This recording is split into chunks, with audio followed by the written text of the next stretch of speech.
Okay, so in this video, I'll be walking you guys through the process of registering and licensing your used motorcycle here in Jamaica. Or, in short, if you want to say, getting your motorcycle legal. So before we get the video started, what I want to let you guys know is that this video and all other videos like this one will be in a playlist on my channel. So the playlist will be titled Registration, Insurance and Fitness, as you can see right here. I just added this video here just so that the playlist would pop up, but going into the future you will see all the videos regarding registration, fitness in this playlist right here.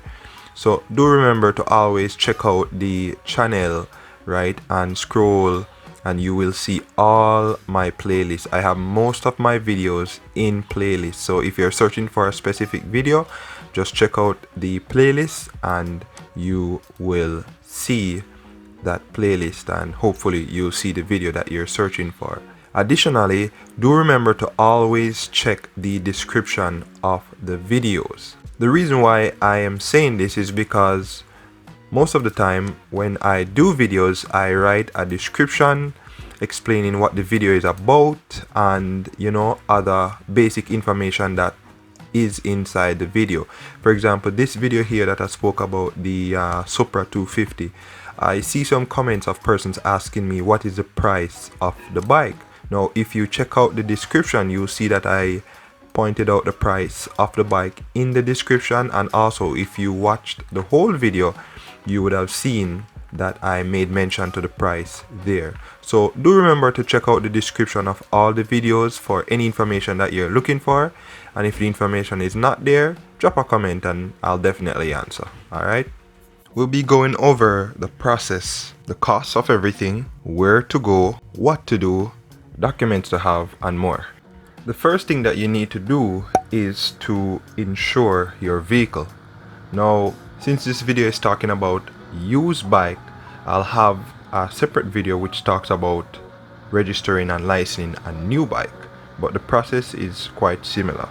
So scenario number one, the bike is yours, you've previously bought this bike and your insurance has expired, or you currently don't have any insurance on the bike. So the first thing that you do is to head to your insurance company.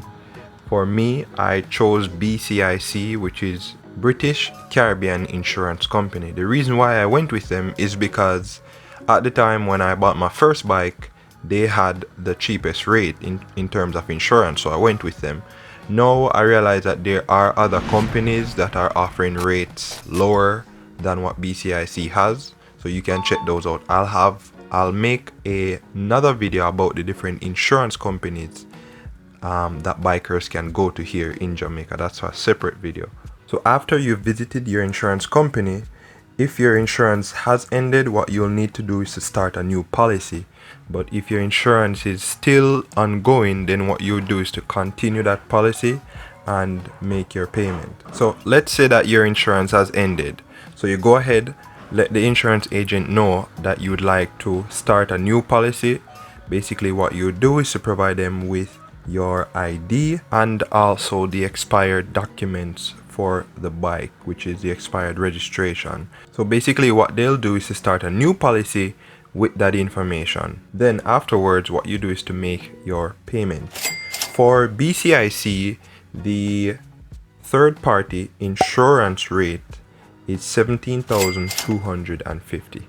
If you are interested in the comprehensive coverage, which actually covers everything, including damage to your vehicle, damage to another vehicle, theft, and much more, that cost is a total of $93,380. Quick note, the cost of comprehensive insurance is dependent on a couple factors. For instance, the age of the rider, the cost of the motorcycle, the use of the motorcycle, and a few more other factors. In regards to the third-party insurance, if you're short on cash, you can go ahead and make your down payment, which is your first payment of $8,000, and after that payment you will receive your cover note. Your cover note only insures your vehicle for 1 month, and you can have your vehicle licensed with this cover note. However, it's not recommended that you just stop making payments. It's recommended that you continue making payments, you know, in case anything happens on the road and you need that coverage. Once you go ahead and make the payment on the insurance, then you are given your certificate of insurance. This is basically a piece of paper that says, hey, my vehicle is insured until this time till this time. Insurance usually covers a period of 1 year, 12 months. Once you have your vehicle insured, next up, take a visit to the tax office / revenue center. Head to the tax office, and what you're going to do is to purchase a fitness fee. The fitness fee is for a cost of 5,500 Jamaican dollars. So you don't need to fill out any form or anything at the tax office. In addition to going to the tax office and paying your fee, you can also visit the Jamaica Tax Administration website using this here, jamaicatax.gov.jm, and on this website you'll find instructions on how to pay your fee. Right on the home page they have this nice little display here saying now you can pay your fitness online. So you can go ahead and click on it. Once you click on it, it's going to bring up a online document which actually guides you and shows you step by step how to go about paying your fitness online.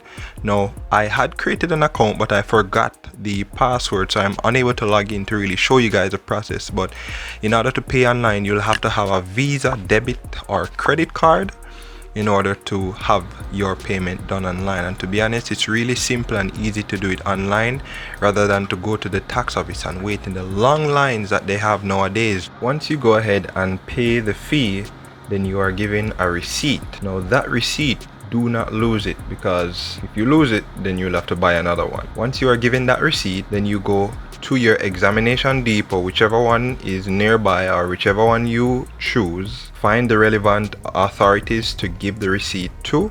Normally what you do is to hand the receipt to a collection office worker or something like that, or they would tell you to hand the receipt along with your fitness. They would tell you to hand the receipt along with your expired fitness to a examination instructors. Once you hand the receipt and your expired fitness to the instructor, what they'll do is to inspect your vehicle. Now for cars it's completely different. For bikes now, it's a fairly simple process, because what they normally do is to check your engine number, your chassis number, just to ensure that everything matches up, you know, to ensure that you're not carrying a illegal vehicle to the depot to try to get it legal.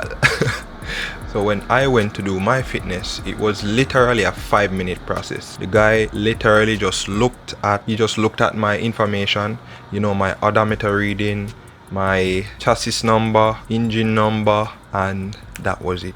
Now, you may not be as lucky as me, because normally, or should I say other times when persons go to the depot, the fitness instructors normally ride their bikes because they want to ensure that the vehicle is operational.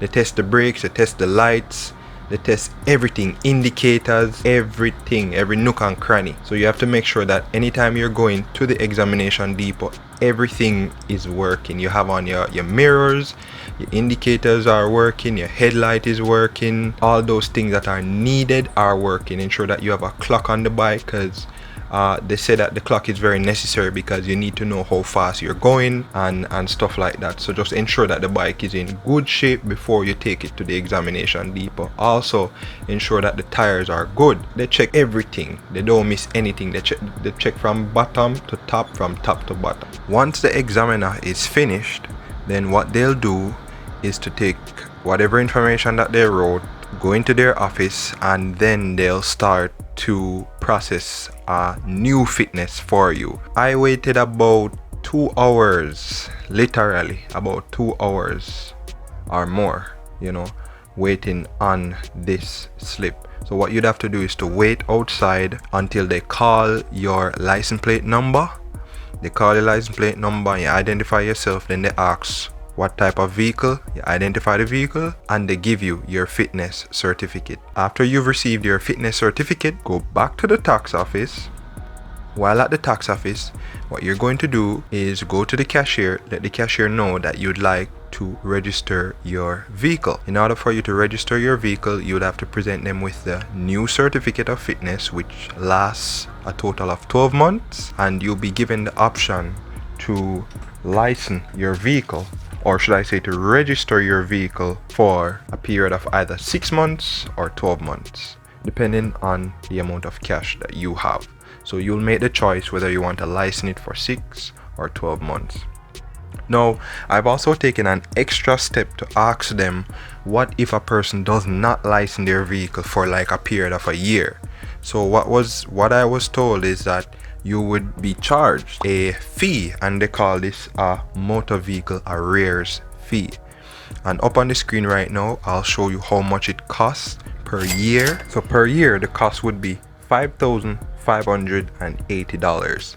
So if you did not license your vehicle for 1 year and you did not turn in the license plate, once you go ahead to re-license your vehicle, you will incur this charge. So in regard to that motor vehicle arrears fee, that $5,580 that you would be charged per year, if you divide it by 12, you'll be charged $465 per month for every month that your vehicle is not registered.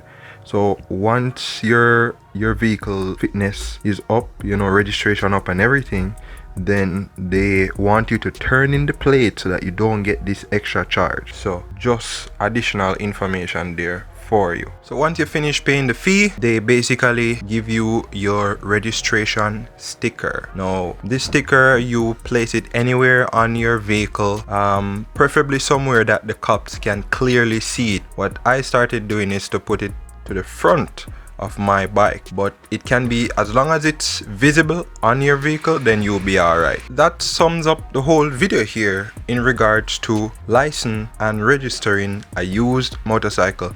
Be sure to be on the lookout, because I'll have other videos regarding licensing and registration of new motorcycle, and videos on the whole topic. If you have any questions regarding anything that I said in the video, if I said anything wrong or if I didn't say something right, go ahead, let me know in the comment section. Leave a like on the video, please, and remember to share the video with a friend. It always helps me out when you guys go ahead and share the video. Enough love, blessings, respect.